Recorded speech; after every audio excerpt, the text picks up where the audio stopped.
Hi everyone, welcome to my Shoreline Studio. I'm Sybille Muschik. Today we're talking about the beautiful Chilcotin and particularly Farwell Canyon.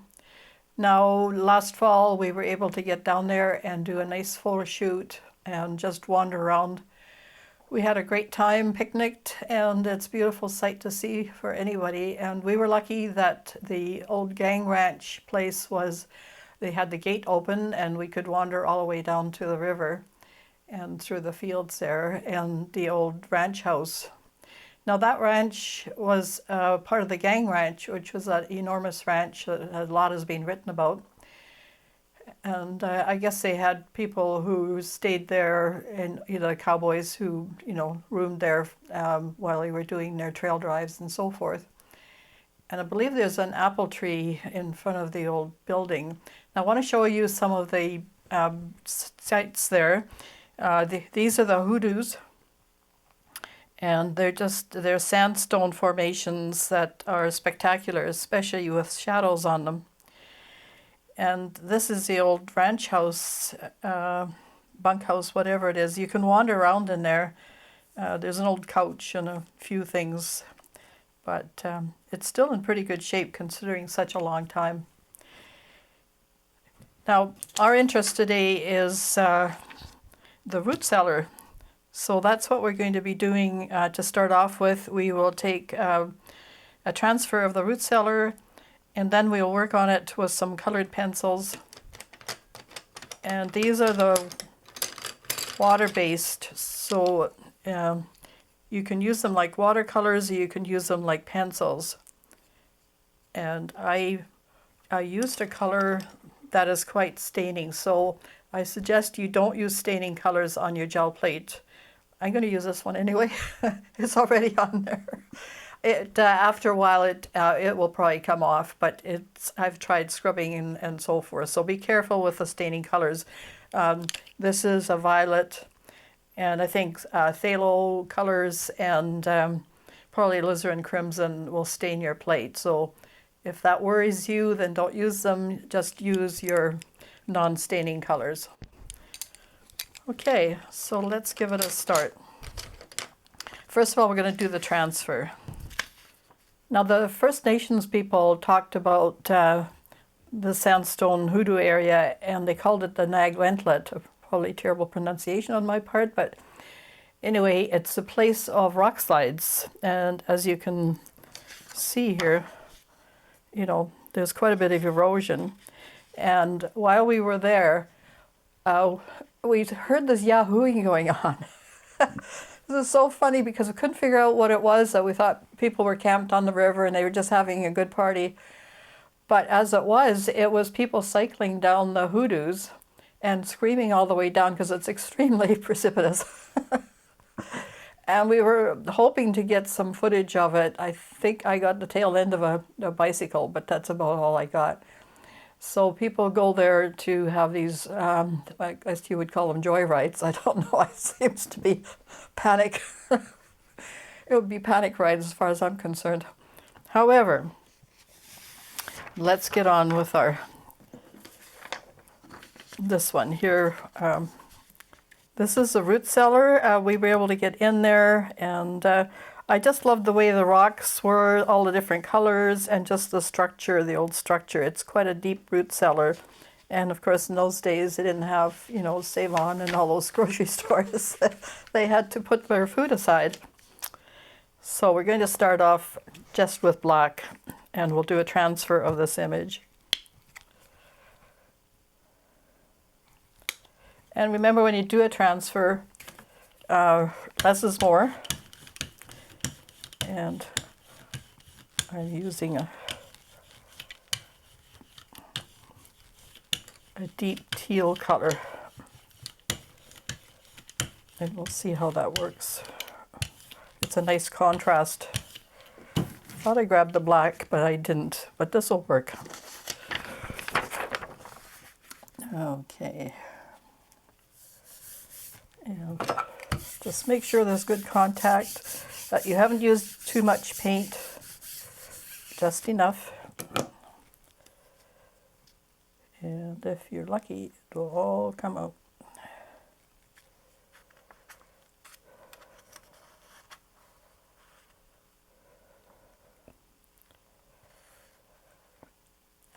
we did good. This is what it looks like when you're got the tone on it. You can work with that too. Brayer off your brayer. Make sure it's clean. So that's our transfer. And I think I will let this one dry first. This is watercolor paper. It's, I think, Fabriano, so it's quite soft and not smooth shiny, but fairly smooth. Arches has way more bumps and things, so this is a good paper for this kind of thing. Just a warm background color since our tone is sort of a turquoisey color to begin with.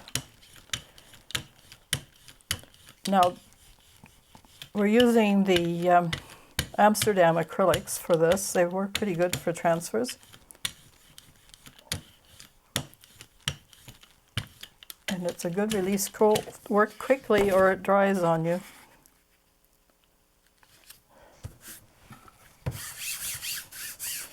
And let's hope this transfers to the watercolor. The reason I'm using watercolor because we're going to be working on it with the colored pencils, the water-based colored pencils.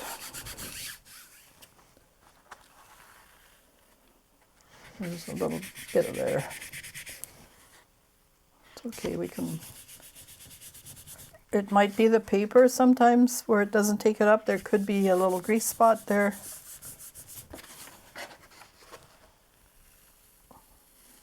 But we've got, see, it's not a bad transfer, so we get a lot of detail. And because we're working with other media in here, it isn't important so much that it's a strong, it just gives you an image to work with. And then we will just have fun with these. Here we go, let's tape this down with this image of the old root cellar in the beautiful Chilcotin.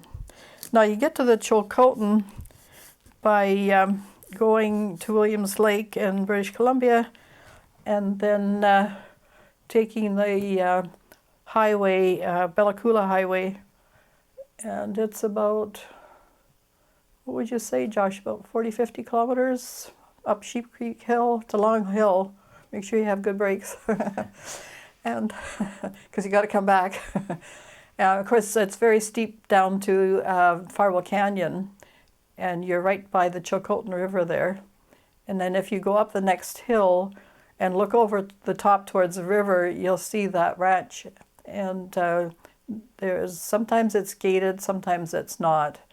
And it was Thanksgiving weekend, so for some reason it was open and everybody was down there. So maybe because it was a special event on all those crazy people going down the hill on bicycles. Well, whatever turns your crank. Okay, so let's start. I'm going to just start with outlining, and I have a little thing I can damp off here just to make sure it's going to work on us. And we're just going to outline some areas. I'm not going to do all of it. I'm just going to give you, a hint as how to proceed here. This is watercolor paper, so it'll just work exactly like a watercolor. And that means you can use brushes to wipe stuff away.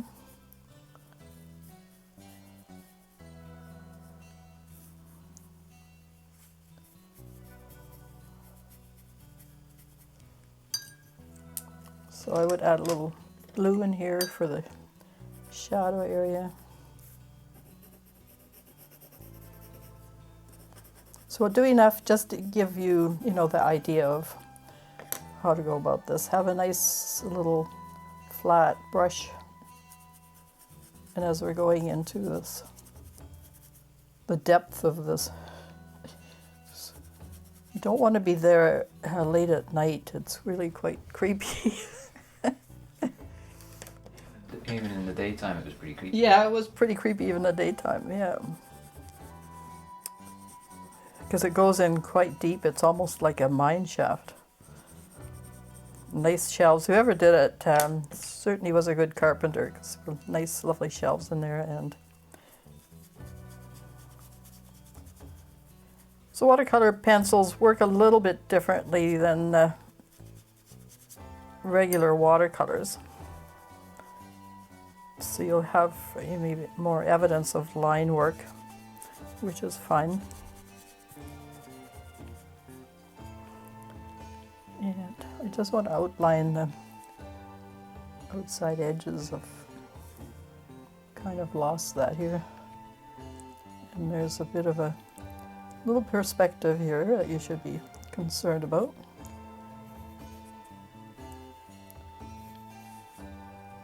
And you know, you're not just coloring an image. This is where you can put your creativity to work, add little details.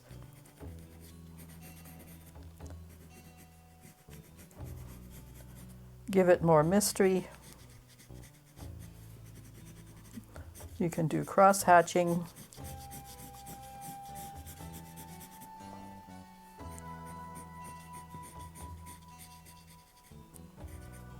So you can treat it like a woodcut or something like that. Let's do this part too.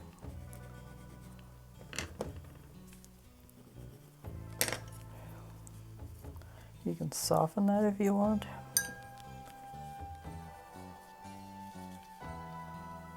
Just don't lose all the line work. There we go. And then maybe some of the details of the boards.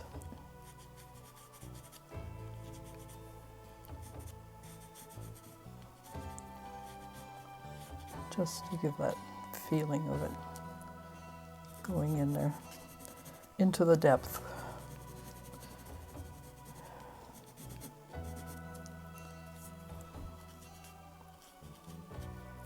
And less here because there's more light, more here where there's less light.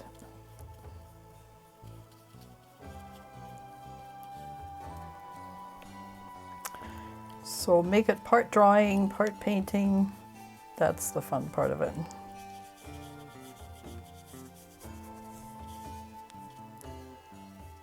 Don't forget all your perspective things, you know, give it some depth. So slowly it starts to come to life. Now there's all sorts of dry grasses. If we bring that up again here, up in here, we'll put some of the grasses in and we'll color some of these rocks and make it interesting. And also we kind of lost our trees a little bit, but I can put them back in. We can just sort of fudge that. And you just dip it in the water if you want it to be really dark. And just put some interesting branches. Oh, there were a bunch of boards here that we could put in, hanging over the edge, just for interest. And I think there was a tree up here somewhere.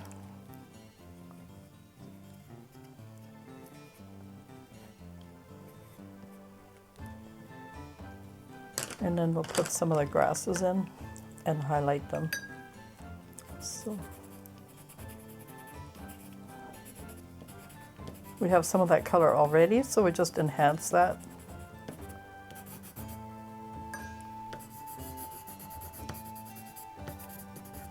And we'll make it darker and lighter. That green, the teal worked out really well. I'm pleased with that. I'll have to use that again. So far I've been too leery about doing anything but black. But this has been quite good. Okay, continuing on with our scene here of the root cellar and a few trees and just softening some of the line work. You still want it to be shadowy looking but transparent, right? So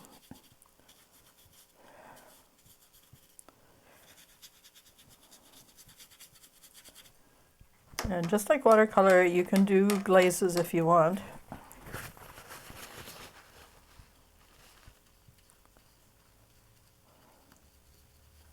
You can soften edges. You can make it transparent or semi-opaque if you want. Here, I don't like this bump on this limb, so we're just going to take it back a little bit. Okay.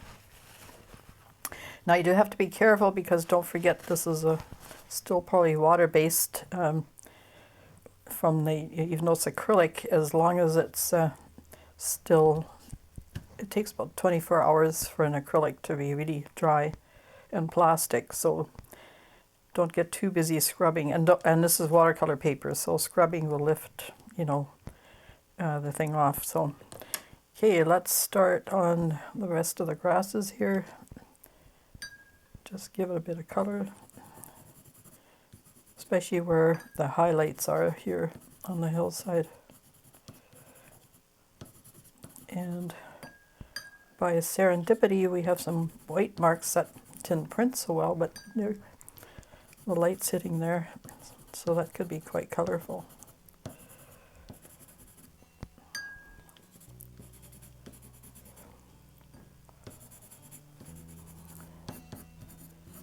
And give your grasses some character, you know, all over the place.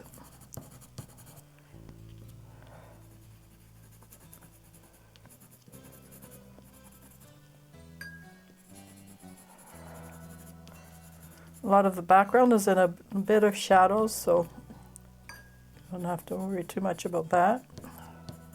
You could give it more tone.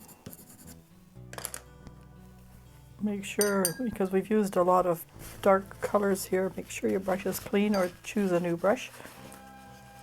Keep your colors nice and transparent and not muddy.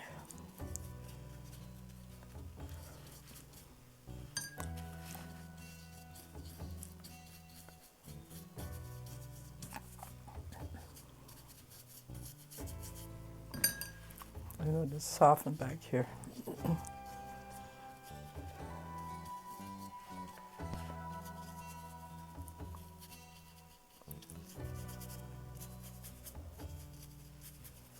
A little bit more yellow.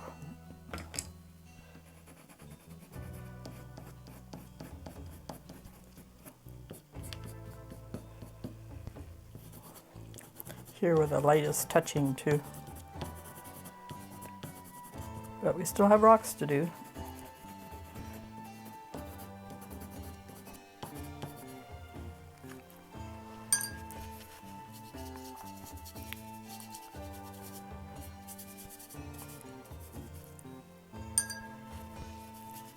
So this is one way of doing a watercolor, and you have all the details, you know, especially a complex subject where, you know, drawing it out in watercolor could be, you know, not a lot of fun. So it's part photography, part watercolor. It's all game. Right, okay, let's choose a few colors for rocks. Now we have a nice blue one right in here. And just don't forget to leave some light spots as the light hits it. It will make it look more three-dimensional.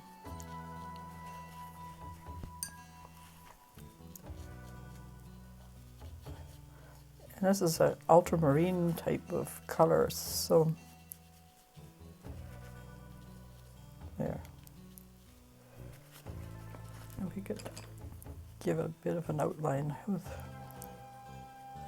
a bit of black and maybe a crack or two. Get that off.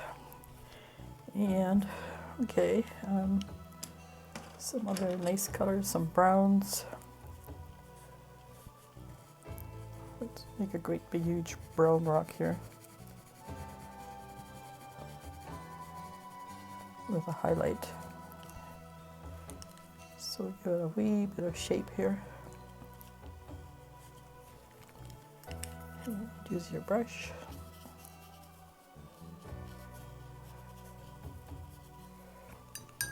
The black is intense, so wipe it away if it's getting a bit out of hand.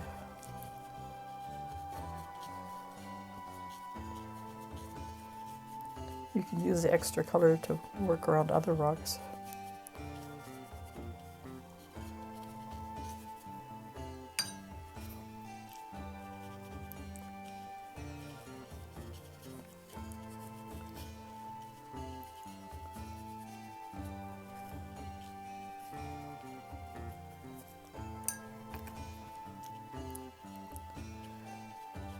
So just go to the line and then pull the color away from there gently.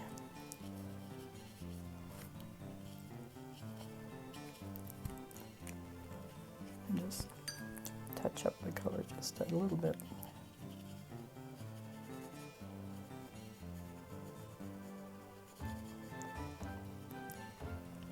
And a few little marks. Wipe away where you want that light area to go, and so on. Maybe an orange rock here somewhere, maybe on this side.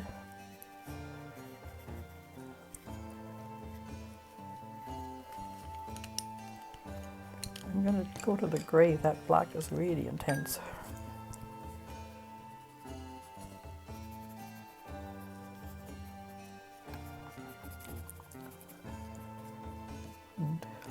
Some gray rocks here and there. That way your colors pop because you're putting a neutral next to a bright one, and that makes them pop even more.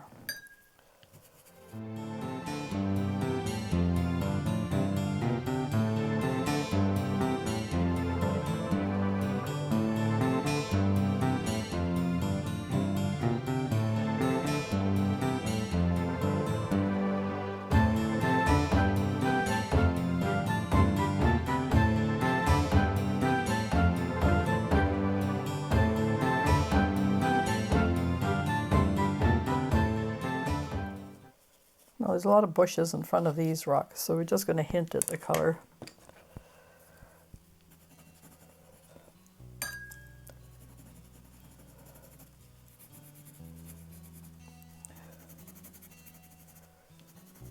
If you keep it transparent, you've already got color on the top, so it looks like it's underneath the rocks.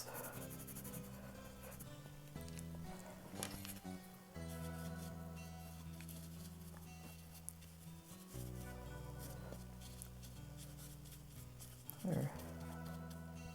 Okay, continuing with rocks here, we'll just put a few more gray ones on, but then add color on top later on. There's a rock in here, and one in here, and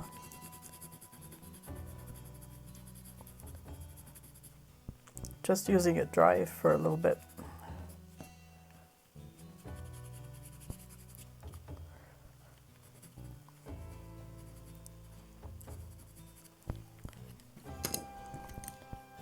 And we could use another blue one here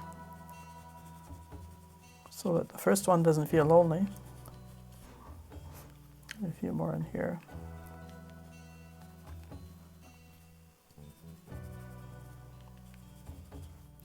Do you ever talk about these little stories in your head? It sort of takes on a character of its own. Okay.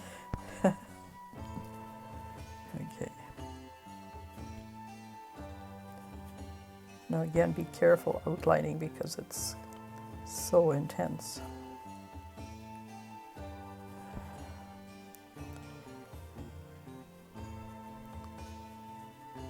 A little bit of here. So basically you're just pulling out the scene bit by bit until you have what you want. And rocks are so much fun because they have such character. You know, they have lines and they have little spots and different colors, and sometimes they have gold. In the Caribou for Chilcotin for sure. Well, not so much at Chilcotin, but in the Caribou around Barkerville. And in a previous episode, we looked at one of the mine dumps and had fun running around there.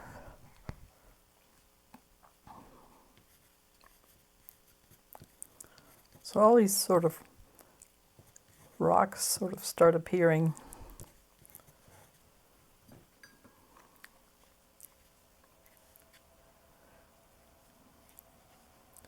Little ones.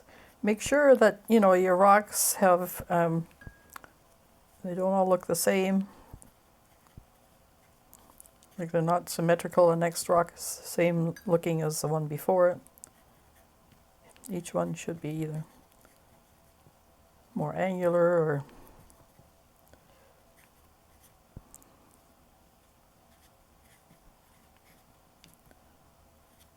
they're all piled up to build the root cellar.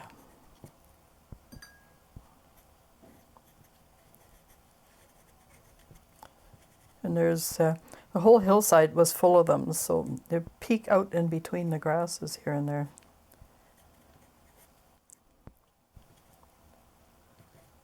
So be sure and do that. As usual, we'll be posting the imagery at the end, and you can work from that, or your own imagery, of course, with the same idea. And have fun with that. Let's get our brush back. And I'm just going to skirt around the edges here, wiping back. The rocks are darker on this side because they're more in shadow. It's only a little bit peeking out. And I'm just going to put a little darker on the outside of the lintel. I guess that's what you call that area.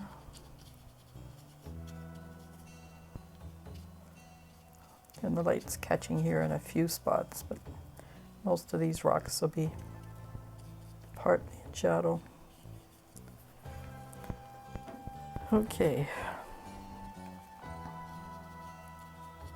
And we're getting there. And you can finish this kind of thing at your leisure, because it'll probably take you quite a while to do some of them. I'm just working at a fast and furious pace, but you can see the result is pretty spectacular.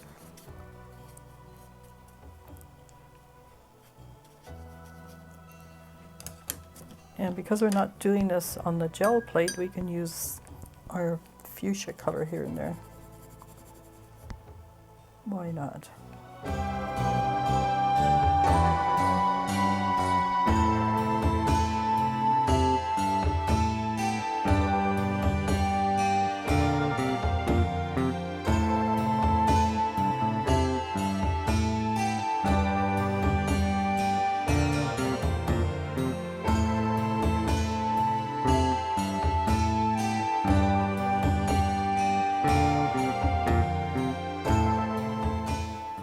Well, I could probably work on this for hours and hours, but you get the idea. We're just going to maybe do a few more grasses in the front here.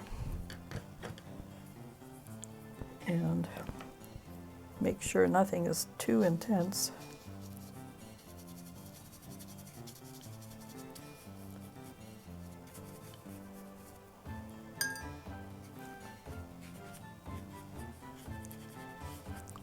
That rocks all sort of tie together. I'm going to put some gray over that blue. That is just blinding.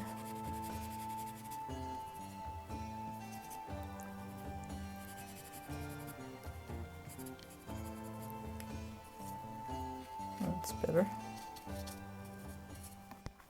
Okay, finishing off with our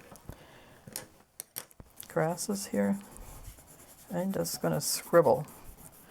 You know how grasses grow. They're all over the place. When the wind blows them, they break, they lean. So scribble. It's fun stuff.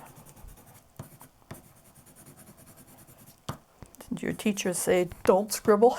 And well, here you're released from school now. Scribble to your heart's content.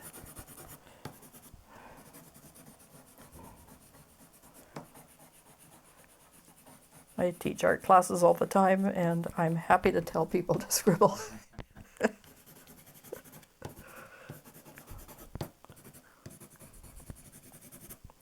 But then we're scribbling in a meaningful way. There is method to some of this madness.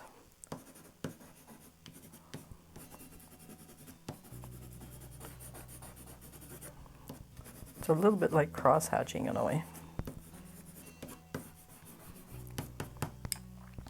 We can give the lintel a little bit of color here.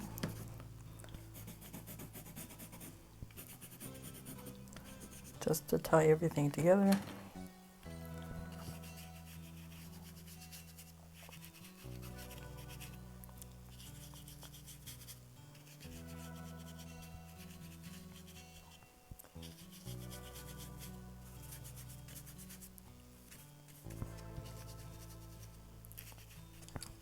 Okay, and we won't run too much water on this because we want the grasses to be more individual. Just enough to give it a bit of tone.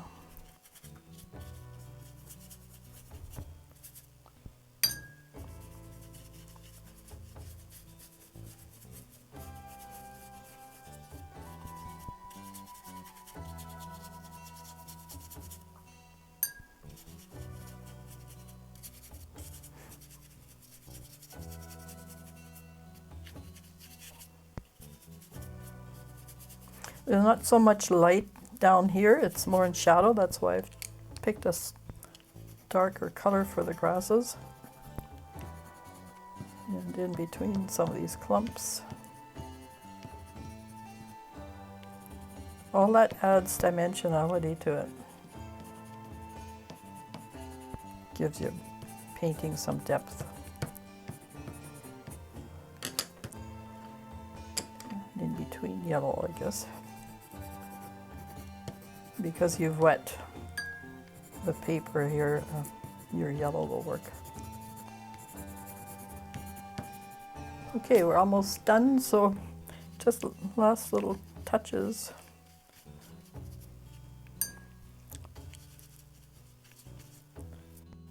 And a little bit darker brown yellow at the bottom here.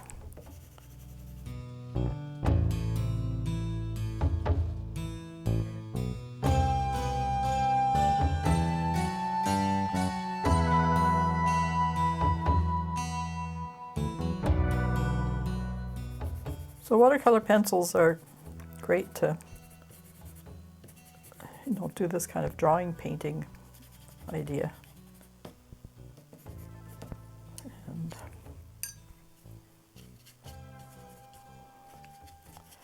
now as far as framing goes, it's more like a watercolor. So, you can either do it with matte and frame and glass, or like a lot of us are doing now, you can put varnish on, mount it on a board or a canvas, and let's just put a little bit of darkness over this guy. And it's good to go. I've been doing that because it's so expensive to frame with glass. But if you can do it, if you have a good framer and, and it's okay, like a commission or something like that, where they don't mind paying the price to have it, with glass and so forth, then fine. That's the traditional way. And more modern way now is to just varnish. There's lots of good varnishes out, and that protects it, and it's good to go. We'll just leave that blue down here.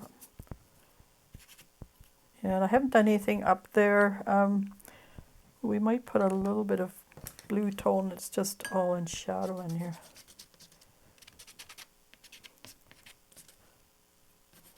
Just going to run a little bit of color back here. It'll be a nice contrast.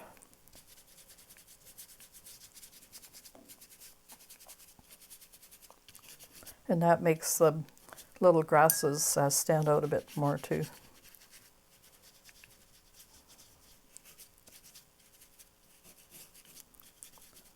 So like I said, we could probably go on for quite a long time, but I think you just get the idea and you see the result. So practice your transfers. Okay, so join me for part 2 of this little place in Farwell Canyon. It's a root cellar, and we just sort of worked fast and furiously. On the next one, we're going to do the root cellar, but we're going to start from a drawing that I did, and we're going to be using different inks. So join me for that one. Thanks again for being here at Shoreline Studio with me, and we'll catch you another time, and hopefully for the next episode. Bye for now, and don't forget to like and subscribe.